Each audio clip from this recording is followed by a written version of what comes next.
Okay, here we go, that time of the year again where it's time to break out the engines because we're going to start going down the coast, maybe do a bit of fishing, and we're going to have to get these fired up and maybe clean the carbs. It depends. I did drain it, so hopefully it should go with a bit of fuel, but we will see. I fixed the fuel tap last time because that was faulty. Someone had been playing with that, and I actually redid the carb, which needed totally stripped down and redoing, and someone just sent me a comment as I was reading through my YouTube clips, and it said I did it all wrong and the horseshoe was upside down. What the hell's a horseshoe?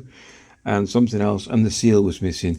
Then why is it run beautifully? So let's give it a test and see if it does. Okay, let's see if it runs the way it should run. All right, and then see if this person is right or wrong. Not that I care. I know we get trolls and we get all that, but whatever. Okay, right, let's get this out on the stand, get some water in a bucket and get it fired up. That took all of 5 seconds. Here they are, light. It's in really good nick. I've got to give it a bit of a wipe down as well.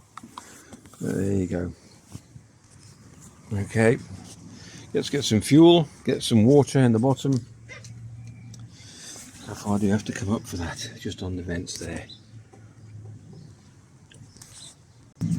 Okay, 2 bricks underneath, take it up high enough, and that just covers, well, it covers more than the vents. There's your vents down there. There we go.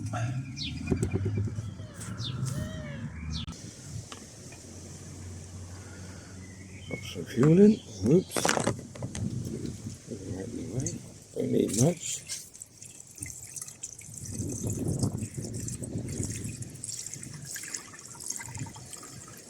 Not a very big tank on these anyway, but they just keep going and going and going and going. Good little 4-stroke. Fuel on. That was wrong before, so fix that. You have to put your starter lead on. I'm not going to see, so I'm just going to leave it dangling over the top there. Open up the fuel vent on the top to let air in.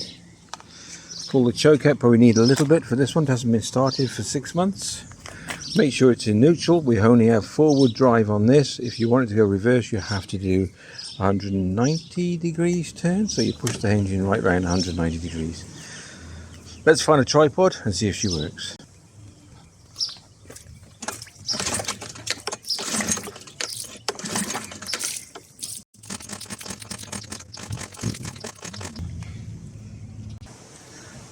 Well, that doesn't want to go, so I presume I'll just take it off again and give it a clean. So what usually happens, it congeals, and then the residue fuel causes crystallization on the jets, and I think that's what's happened. Okay, while we're here, we're going to drop in a little bit of marine outboard 4-stroke oil, because my reservoir is just a little low. You can see that? Yeah. Alright. So put a hole in the top and bottom, makes it easy pouring, that's all.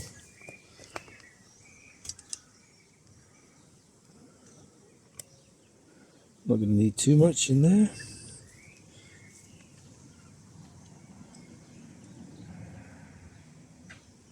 Just so it covers the window. There we go. Easy.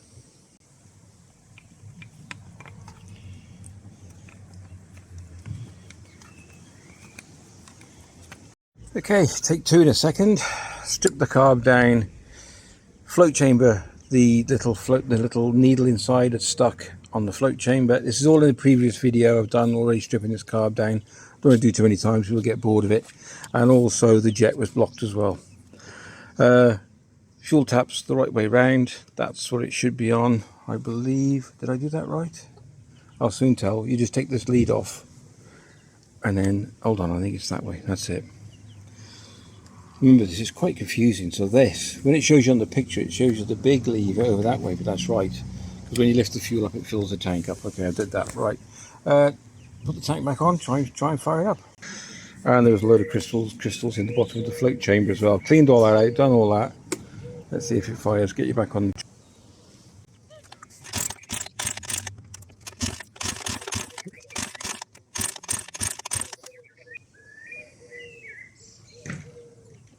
Okay, so this is the problem. If you look down there, absolutely filthy. Now I thought this was working okay. Where are we?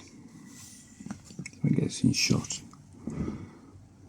Okay, now this bit on the top here moves up and down, but also this part, you can see that,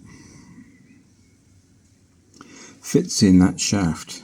I've just shown you that there, so that fits in there, and it is so gunged up that this is jamming and not letting the fuel in, so the whole chamber is being, and also I've got a bit of damage to that now. It's alright, it's working, but I'll probably order a new jet for that. So what I'm going to do now is get this clean and in there as well. Don't want to use sandpaper. I don't know what I'm going to use at the moment. I'm going to figure it out. I'll get back to you. We've got to get that clean so it slides up and down the shaft, and it's just not letting any fuel in. I took it apart again, it was totally dry. And that's the problem. Never had it that bad before. Look at the stuff. You think that's huge, it's tiny. I'm just cleaning it like that, getting all the muck off.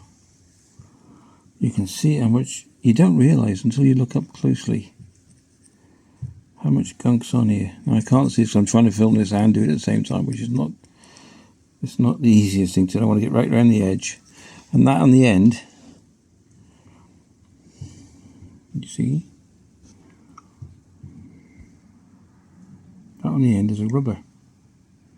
So I'm going to get this nice and clean, and I'll come back to you in a sec.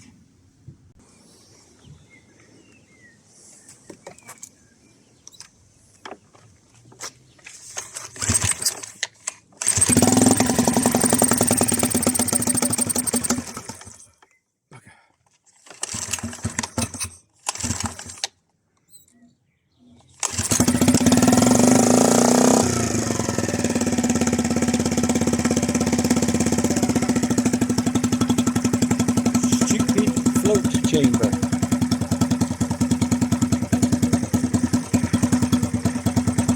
There we go. Brilliant. I do like working on those. I'll use it as an excuse. Look at that. Sounds great.